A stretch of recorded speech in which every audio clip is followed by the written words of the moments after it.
Praise the Lord. കർത്താവിന്റെ അതിപരിശുദ്ധമായ തിരുനാമം വാഴ്ത്തപ്പെടുമാറാകട്ടെ. വിശുദ്ധ തിരുവെഴുത്തിൽ നിന്ന് ഒരു ചിന്ത നിങ്ങളുമായി പങ്കുവയ്ക്കുവാൻ ഞാൻ ദൈവസന്നിധിയിൽ ആഗ്രഹിക്കുകയാണ്. യെശയ്യാ പ്രവാചകന്റെ പുസ്തകം 63 അധ്യായം അതിന്റെ 1 മുതലുള്ള വേദവാക്യങ്ങൾ. ഏദോമിൽ നിന്ന് രക്താംബരം ധരിച്ചുകൊണ്ട് ബൊസ്രയിൽ നിന്ന് വരുന്നോരിവനാർ, വസ്ത്രാലങ്കൃതനായി തന്റെ ശക്തിയുടെ മഹാത്മ്യത്തിൽ നടകൊള്ളുന്നോരിവനാർ, നീതിയെ അരുളി ചെയ്യുന്നവനും രക്ഷിപ്പാൻ വല്ലഭനുമായ ഞാൻ തന്നെ. നിന്റെ ഉടുപ്പ് ചുവന്നിരിക്കുന്നത് എന്ത്? നിന്റെ വസ്ത്രം മുന്തിരിച്ചക്ക് ചവിട്ടുന്നവൻ്റെതുപോലെ ഇരിക്കുന്നത് എന്ത്? ഞാൻ ഏകനായി മുന്തിരിച്ചക്ക് ചവിട്ടി, ജാതികളിൽ ആരും എന്നോടുകൂടെ ഉണ്ടായിരുന്നില്ല. എന്റെ കോപത്തിൽ ഞാൻ അവരെ ചവിട്ടി, എന്റെ ക്രോധത്തിൽ അവരെ മെതിച്ചു കളഞ്ഞു. അവരുടെ രക്തം എന്റെ വസ്ത്രത്തിൽ തെറിച്ചു, എന്റെ ഉടുപ്പൊക്കെയും മലിനമായിരിക്കും. കർത്താവിന് സ്തോത്രം. നമ്മുടെ കർത്താവായ യേശുക്രിസ്തുവിന്റെ ശുശ്രൂഷ കാലയളവ് വിശുദ്ധ തിരുവെഴുത്ത് വളരെ വ്യക്തമായി നമ്മെ പഠിപ്പിക്കുന്നുണ്ട്. യേശുക്രിസ്തുവിനെ ഓർക്കുവാൻ, യേശുക്രിസ്തുവിനെ നോക്കുവാൻ നമുക്ക് നല്ലൊരു മാതൃക അവിടുന്ന് വെച്ചിട്ട് പോയിരിക്കുകയാണ്. ഈ കാലഘട്ടങ്ങളിൽ നമ്മുടെ നോട്ടം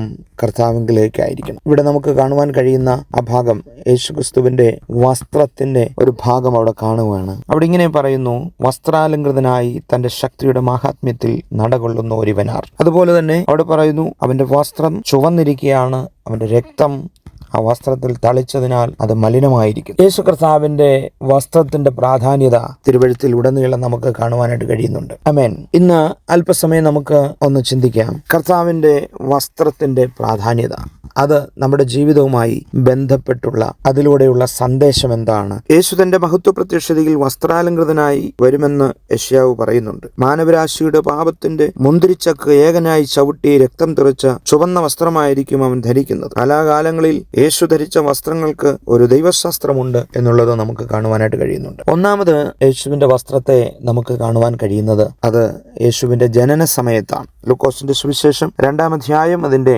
7 വാക്യം ഇങ്ങനെ നമുക്ക് വായിക്കുവാൻ കഴിയുന്നുണ്ട്. അവൾ ആദിജാതനായ മകനെ പ്രസവിച്ചു, ശീലകൾ ചുറ്റി വഴിയമ്പലത്തിൽ അവർക്ക് സ്ഥലമില്ലായ്കയാൽ പശുത്തൊട്ടിയിൽ കിടത്തി. അതിന്റെ 12 വാക്യം വായിക്കുമ്പോൾ, നിങ്ങൾക്ക് അടയാളമോ? ശീലകൾ ചുറ്റി പശുത്തൊട്ടിയിൽ കിടക്കുന്ന ഒരു ശിശുവിനെ നിങ്ങൾ കാണും എന്ന് പറഞ്ഞു. അപ്പോൾ ശീലകളാൽ ചുറ്റപ്പെട്ട യേശുവിനെ നമുക്കിവിടെ കാണുവാനായിട്ട് കഴിയുന്നുണ്ട്. ബേത്ലഹേമിലെ കാലിത്തൊഴുത്തിൽ ലോകം കണ്ട ഉണ്ണിയേശു ശീലകളാൽ ചുറ്റപ്പെട്ടവനായിട്ടാണ് ലോകത്തിന് മുൻപിൽ കാണപ്പെടുവാനിടയായിത്തീർന്നു. ായ ദൈവത്തിന്റെ പുത്രൻ തേജസ് ധരിച്ചവനായി ലോകത്തിൽ വെളിപ്പെടുമെന്നിരിക്കെ അവൻ ശീലകൾ ചുറ്റിയത് എന്തിന് എന്ന് നമുക്ക് ചിന്തിക്കുമ്പോൾ അവിടെ കാണുന്നത് 12 വാക്യത്തിൽ നമ്മൾ കണ്ടല്ലോ, അതൊരു അടയാളമാണ്. യേശുവിന്റെ അടയാളമായി അവനോട് പറയുകയാണ്, നിങ്ങൾക്കൊരു അടയാളമാണ് ശീലകൾ ചുറ്റിക്കിടക്കുന്ന ശിശു. അടയാള വസ്ത്രം. ഒരു വ്യക്തി ക്രിസ്തുവിൽ ജനിക്കപ്പെടുമ്പോൾ ആ വ്യക്തിയിൽ അടയാളമായി ഒരു വസ്ത്രം കൊടുക്കുന്നുണ്ട്. അത് രക്ഷാവസ്ത്രമാണെന്ന് തിരുവെഴുത്ത് നമുക്ക് കാണാനായിട്ട് കഴിയുന്നുണ്ട്.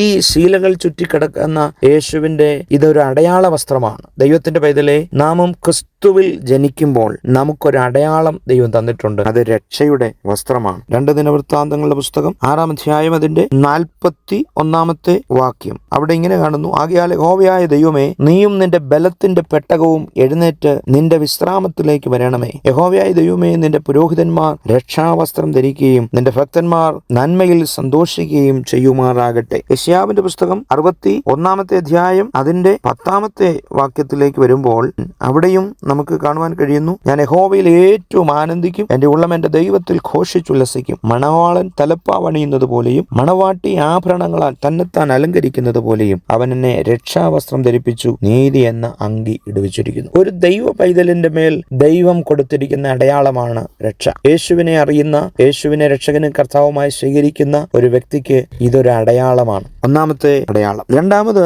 യേശുവിന്റെ വസ്ത്രത്തെ നമുക്ക് കാണുവാൻ കഴിയുന്നത് യേശു സുഗന്ധം പരത്തുന്ന ഒരു വസ്ത്രത്തിന്റെ ഉടമയായിരുന്നു എന്ന് കാണാനായിട്ട് കഴിയുന്നുണ്ട്. ആ വസ്ത്രം യേശു ധരിച്ചിരുന്നപ്പോൾ അവൻ കടന്നുപോയ ഇടങ്ങളിലെല്ലാം അതിന്റെ വാസന മണത്ത് അനേകർ വിടുവിക്കപ്പെടുവാനിടയായി. 12 വർഷക്കാലമായി രക്തസ്രാവം ഉണ്ടായിരുന്ന ഒരു സ്ത്രീ ആ വസ്ത്രത്തിന്റെ തൊങ്ങൽ തൊട്ടപ്പോൾ അവൾക്ക് സൗഖ്യം വന്നതായി മത്തായി സുവിശേഷം 9 അധ്യായം അതിന്റെ 20-21 വാക്യങ്ങളിൽ നമുക്ക് കാണുവാനായിട്ട് കഴിയുന്നുണ്ട്. ഈ വസ്ത്രത്തെ സംബന്ധിച്ച് ഇത് അഭിഷേക വസ്ത്രമാണ്. 45 സങ്കീർത്തനം 8 വാക്യത്തിൽ ഇങ്ങനെ വായിക്കുന്നുണ്ട്, നിന്റെ വസ്ത്രമെല്ലാം മോറും ചന്ദനവും ലവംഗവും കൊണ്ട് സുഗന്ധമായിരിക്കുന്നു, ദന്തമന്ദിരത്തിൽ നിന്നുള്ള കമ്പിനാദം നിന്നെ സന്തോഷിപ്പിക്കുന്നു. സമഗീതത്തിലേക്ക് പോകുമ്പോൾ പറയുന്നുണ്ട്, നിന്റെ വസ്ത്രത്തിന്റെ വാസന ലെബാനോനിലെ വാസന പോലെ ഇരിക്കുന്നു. ഇത് ദൈവത്തിന്റെ പൈതലെ, ദൈവമക്കൾക്ക് ദൈവം കൊടുത്തിരിക്കുന്ന അഭിഷേകമാണ്. ഈ അഭിഷേകം ദൈവജനത്തിന്റെ മേലുണ്ടെങ്കിൽ, ദൈവ പൈതലിന് മേലുണ്ടെങ്കിൽ, അല്ലെങ്കിൽ രക്ഷാവസ്ത്രം ധരിച്ചിട്ടുള്ള ഒരു ദൈവ പൈതലിന്റെ മേൽ ദൈവം കൊടുത്തിരിക്കുന്ന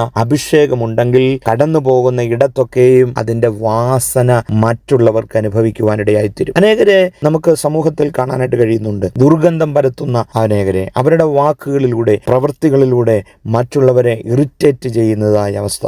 എന്നാൽ ഒരു ദൈവ പൈതലിനെ സംബന്ധിച്ച് ദൈവം ആഗ്രഹിക്കുന്നത് ലെബാനോനിലെ വാസന പോലെ അനേകരെ സന്തോഷിപ്പിക്കുന്ന, അനേകരെ ഉന്മേഷം കൊടുക്കുന്ന വാക്കുകൾ, പ്രവൃത്തികളിലൂടെ ഈ അഭിഷേകത്തിന്റെ വാസന സമൂഹം മണക്കുവാനായിട്ട് ഇടയായിത്തീരണം. അപ്പൊ ദൈവത്തിന്റെ പൈതലെ, ഓരോ വ്യക്തിക്കും ദൈവം കൊടുത്തിരിക്കുന്ന ഒരു അഭിഷേക വസ്ത്രമുണ്ട്. അത് മറ്റുള്ളവർക്ക് ശക്തി പകരുന്നതായിരിക്കണം, മറ്റുള്ളവരെ ധൈര്യപ്പെടുത്തുന്നതായിരിക്കണം, അവരെ ഉറപ്പിക്കുന്നതായിരിക്കണം. അപ്പൊ ക്രിസ്തു അഭിഷേക വസ്ത്രം ധരിച്ചു. അവന്റെ ശുശ്രൂഷ കാലയളവിൽ അവൻ ധരിച്ചിരുന്ന വസ്ത്രം ഈ അഭിഷേകത്തിന്റെ വസ്ത്രമായിരുന്നു. ഈ കാലഘട്ടങ്ങളിലും നാം ധരിക്കേണ്ടത് ദൈവം നമുക്ക് തന്നിരിക്കുന്ന അഭിഷേകത്തിന്റെ വസ്ത്രമായിരിക്കണം. അതാണ് ഒരു ദൈവ പൈതലിന്റെ പ്രത്യേകത എന്ന് പറയുന്നത്. മൂന്നാമത്, യേശു ധരിച്ചിരുന്ന വസ്ത്രം വെളിപ്പാട് പുസ്തകം 1-ാം അധ്യായം അതിന്റെ 13-ാമത്തെ വാക്യമാണ്. അവിടെ കാണുവാൻ കഴിയുന്നത് ഇങ്ങനെ വായിക്കുന്നു: അവൻ 7 പൊൻനിലവിളക്കുകളുടെയും നിലവിളക്കുകളുടെ നടുവിൽ നിലയങ്കി ധരിച്ച് മാറത്ത് പൊൻകച്ച കെട്ടിയവനായി മനുഷ്യപുത്രനോട് സദൃശ്യനായവനെയും കണ്ടു. യേശു ഉയരത്തിൽ പിതാവിന്റെ വലത്തു ഭാഗത്തിരിക്കുന്നു. വെളിപ്പാടുകാരനായ യോഹന്നാൻ താൻ ദർശിച്ചപ്പോൾ ഒരു വെള്ള നിലയങ്കി ധരിച്ചിരിക്കുന്നതായിട്ടാണ് അവിടെ തന്നെ കാണുവാനായിട്ടിടയായിത്തീരുന്നത്. ഇത് മധ്യസ്ഥത വഹിക്കുന്ന യേശുവിനെ കാണിക്കുകയാണ്, അല്ലെങ്കിൽ മഹാപുരോഹിതനായ യേശുവിനെ കാണിക്കുകയാണ്. എബ്രായ ലേഖനത്തിലേക്ക് കടന്നു പോകുമ്പോൾ യേശു കർത്താവിന്റെ മഹാപൗരോഹിത്യ ശുശ്രൂഷയെ സംബന്ധിച്ച് വ്യക്തമായി എബ്രായ ലേഖന കർത്താവ് പറയുന്നത് പല ഇടങ്ങളിലായിട്ട് നമുക്ക് കാണുവാൻ കഴിയുന്നുണ്ട്. ഒരു നല്ല മഹാപുരോഹിതൻ നമുക്കുണ്ട്. സ്വന്തം ശരീരം കൊണ്ട് യാഗമർപ്പിക്കപ്പെട്ട് സകല യാഗങ്ങൾക്കും പൂർണ്ണത വരുത്തി അവന്റെ യാഗത്താൽ ദൈവജനത്തിന് വിടുതൽ പ്രഖ്യാപിച്ചുകൊണ്ട് ഇനി ഒരു യാഗവും ശേഷിക്കാതെ നമുക്ക് വേണ്ടി മധ്യസ്ഥത വഹിക്കുന്ന സർവശക്തനായ ദൈവത്തെ കാണിക്കുകയാണ് ഈ വെള്ള നിലയങ്കി എന്ന് പറയുന്നത്. അപ്പൊ ഈ വെള്ള നിലയങ്കി പൗരോഹിത്യത്തെ കാണിക്കുകയാണ്. എന്താണ് പൗരോഹിത്യം? മധ്യസ്ഥത വഹിക്കുക. ദൈവത്തിന്റെ മക്കളെ, നാമും അല്ലെങ്കിൽ കർത്താവിന്റെ രക്തത്താൽ വീണ്ടെടുക്കപ്പെട്ട ഓരോ വ്യക്തിയും മറ്റുള്ളവർക്ക് വേണ്ടി മധ്യസ്ഥത വഹിക്കുവാൻ കടപ്പെട്ടവരാണ്. യേശു കർത്താവിന്റെ ജീവിത ശുശ്രൂഷ കാലയളവിൽ അവൻ അനേകർക്ക് വേണ്ടി ഇടിവിൽ നിന്നതായി നമുക്ക് കാണുവാനായിട്ട് കഴിയുന്നുണ്ട്. ഈ കാലങ്ങളിൽ ദൈവത്തിന്റെ മക്കളെ, നമുക്ക് മറ്റുള്ളവർക്ക് വേണ്ടി ഇടിവിൽ നിൽക്കുവാൻ കഴിയുന്നുണ്ടോ? അവരുടെ വിഷയങ്ങൾ നമ്മുടെ വിഷയങ്ങളായി ഏറ്റെടുത്ത് നമുക്ക് പ്രാർത്ഥിക്കുവാനായിട്ട് കഴിയുന്നുണ്ടോ? അവരെ ഓർത്ത് ദൈവസന്നിധിയിൽ നമുക്ക് ചെല്ലുവാൻ കഴിയുന്നുണ്ടോ? ഈ ദിവസങ്ങളിൽ കർത്താവിന്റെ വചനം പറയുന്നു, നാമും ഒരു പൗരോഹിത്യ വർഗത്തിൽപ്പെട്ടിരിക്കുന്നതാണ്. നമ്മെ പുരോഹിതന്മാരാക്കിയാണ് ദൈവം തിരഞ്ഞെടുത്തിരിക്കുന്നത്. പഴയ നിയമത്തിൽ വസ്ത്രത്തെ അഭിഷേകം ചെയ്തതായി നമുക്ക് കാണുവാനായിട്ട് കഴിയുന്നുണ്ട്. അഹരോനെ അഭിഷേകം ചെയ്യുമ്പോൾ അഹരോന്റെ വസ്ത്രത്തെയും അഭിഷേകം ചെയ്തു. അതുപോലെ തന്നെ അഹരോന്റെ പുത്രന്മാരുടെ വസ്ത്രത്തെ അഭിഷേകം ചെയ്തു. അതുപോലെ തന്നെ അത് പാരമ്പര്യമായി ലേവ്യ പൗരോഹിത്യത്തിൽ അവരുടെ വസ്ത്രത്തിന് പ്രത്യേകതയുണ്ടായിരുന്നു. ആ വസ്ത്രത്തിന് വിശുദ്ധ വസ്ത്രമെന്നാണ് പറയപ്പെടുവാനായിട്ടിടയായി തീർന്നത്.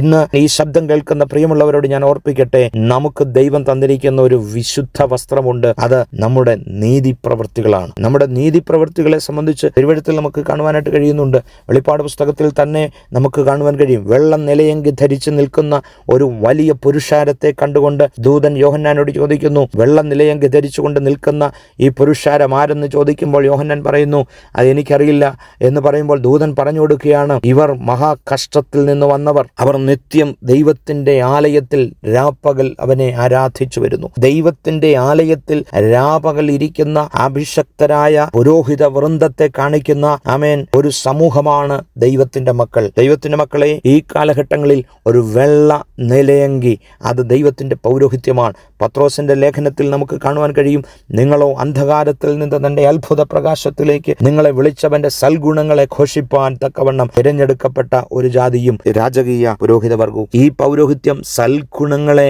ഘോഷിക്കുവാൻ വേണ്ടിയുള്ളതായ വസ്ത്രമാണ്. സൽഗുണങ്ങളെ ഘോഷിക്കുക നമ്മുടെ ഉത്തരവാദിത്വമാണ്, നമ്മുടെ കടപ്പാടാണ് സൽഗുണങ്ങളെ ഘോഷിക്കണം എന്നുള്ളത്. ആ വസ്ത്രം ധരിക്കുവാൻ നമുക്കിടയായി തീരണം. യേശു കർത്താവിന് നാലാമതായി നമുക്ക് കാണുവാൻ കഴിയുന്ന മറ്റൊരു വസ്ത്രമുണ്ട്. അത് ചുവന്ന മേലങ്കി എന്നാണ്. മത്തായി സുവിശേഷം 27-ാമത്തെ അധ്യായം 28, 29 വാക്യങ്ങളിൽ നമുക്ക് കാണുവാനായിട്ട് കഴിയുന്നത്, അവന്റെ വസ്ത്രം അഴിച്ചൊരു ചുവന്ന മേലങ്കി അവനെ ധരിപ്പിച്ചു. ഈ ചുവന്ന മേലങ്കിയെ സംബന്ധിച്ച് മർക്കോസിന്റെ സുവിശേഷം 15-ാം അധ്യായം 17-ാമത്തെ വാക്യത്തിൽ വായിക്കുമ്പോൾ അവനെ രക്താംബരം ധരിപ്പിച്ചു എന്നാണ് അതിനെ കുറിച്ച് പറയുന്നത്. ലൂക്കോസ് 23-ാം അധ്യായം 11-ാമത്തെ വാക്യത്തിൽ ലൂക്കോസ് പറയുന്നത്, ഹെരോദാവ് തന്റെ പടയാളികളുമായി അവനെ പരിഹസിച്ചു, നിസ്സാരനാക്കി ശുഭ്ര വസ്ത്രം ധരിപ്പിച്ച് പിലാത്തോസിന്റെ അടുക്കൽ മടക്കി അയച്ചു എന്ന് കാണുവാൻ കഴിയുന്നു. യോഹന്നാന്റെ സുവിശേഷം 19-ാം അധ്യായം 2 മുതൽ വായിക്കുമ്പോൾ പടയാളികൾ മുള്ളുകൊണ്ടൊരു കിരീടം ഇടഞ്ഞവന്റെ തലയിൽ വെച്ചു ധൂമ്ര വസ്ത്രം ധരിപ്പിച്ചു. അപ്പൊ ഇവിടെ ധൂമ്ര വസ്ത്രമെന്നും ശുഭ്ര വസ്ത്രമെന്നും ചുവന്ന വസ്ത്രമെന്നും നമുക്കിവിടെ കാണുവാൻ കഴിയുന്നു. ഈ വസ്ത്രത്തെ ഒരു പ്രത്യേകതയുണ്ട്. ഇത് നെയ്തെടുത്തതായ വസ്ത്രമായിരുന്നു, തുന്നലില്ലാതെ നെയ്തെടുത്തതായ വസ്ത്രമായിരുന്നു എന്ന് കാണാനായിട്ട് കഴിയുന്നുണ്ട്. ഇത് കീറുവാൻ പാടില്ലാത്ത വസ്ത്രമാണ്. സുവിശേഷം 27-ാമത്തെ അധ്യായത്തിന്റെ 35-ാമത്തെ വാക്യത്തിലേക്ക് കടന്നു വരുമ്പോൾ അത് കീറുവാൻ പാടില്ല എന്ന് പറഞ്ഞ് ആ വസ്ത്രം ചീട്ടിട്ട് അത് ആർക്ക് വേണമെന്ന് തിരഞ്ഞെടുക്കുവാനായിട്ട് ഇടയായി തീർന്നത് നമുക്ക് കാണുവാൻ കഴിയുന്നുണ്ട്. ഈ വസ്ത്രത്തെ നമുക്ക് കാണുന്നത് ഇത് ചുവന്ന വസ്ത്രമാണ്. ഈ ചുവന്ന വസ്ത്രത്തെ രാജത്വത്തെയാണ് നമുക്ക് കാണുവാനായിട്ട് കഴിയുന്നത്. അവന്റെ രാജത്വത്തെ കാണിക്കുന്ന വസ്ത്രമാണ്.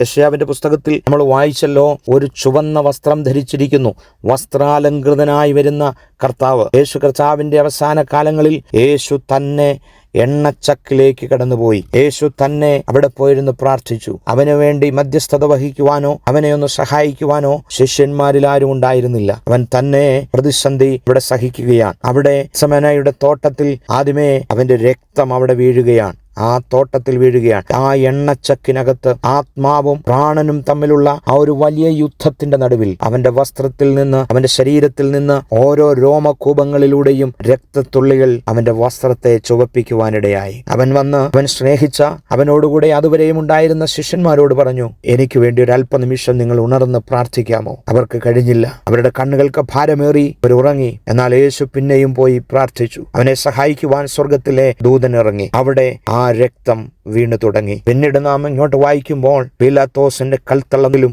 അതിനുശേഷം ഗോൽഗോഥായുടെ കുന്നുവരെയും ആ വഴി മുഴുവനും അവന്റെ രക്തം വീണ് ആ വഴി നനയുവാനിടയായി. നഗ്നപാതനായി അടികളേറ്റ് ശിക്ഷയേറ്റ് അവൻ കടന്നു പോകുമ്പോൾ അവന്റെ വസ്ത്രം മുഴുവനും ചുവന്നിരുന്നു. ഈ വസ്ത്രത്തെക്കുറിച്ച് തിരുവെഴുത്തിൽ പറയുമ്പോൾ അവൻ തനിയെ സകല മാനവരാശിയുടെയും പാപം അവൻ ഏറ്റെടുത്തതുകൊണ്ട്, ആ പാപത്തിന്റെ കയ്പ് അവൻ കുടിച്ചതുകൊണ്ട് അവൻ പറയുകയാണ്, ഞാൻ ഇനി രാജാവായി മടങ്ങി വരും. അവന്റെ രാജ്യത്വം സകലത്തെയും ഭരിക്കുന്നതാണ്. അവൻ ധൂമ്ര വസ്ത്രം ധരിച്ച് കർത്താവായി രാജാതി രാജാവായി അവൻ മടങ്ങി വരുന്നു. അവനെ എതിരേൽക്കുവാൻ നമുക്ക് തയ്യാറാകാം. ആ രാജവസ്ത്രം ദൈവജനത്തിനും ദൈവം കൊടുത്തിട്ടുണ്ട്. അവനോടുകൂടെ രാജത്വം ധരിക്കുവാൻ തക്കവണ്ണം നമുക്കും ഒരു വസ്ത്രം അവൻ കരുതി വെച്ചിരിക്കുകയാണ്. അതുകൊണ്ടാണ് വെളിപ്പാട് പുസ്തകത്തിൽ ജീവന്റെ വൃക്ഷത്തിൽ അധികാരമുണ്ടാകേണ്ടതിന് നിങ്ങളുടെ വസ്ത്രം അലക്കുന്നവർ ഭാഗ്യവാന്മാർ.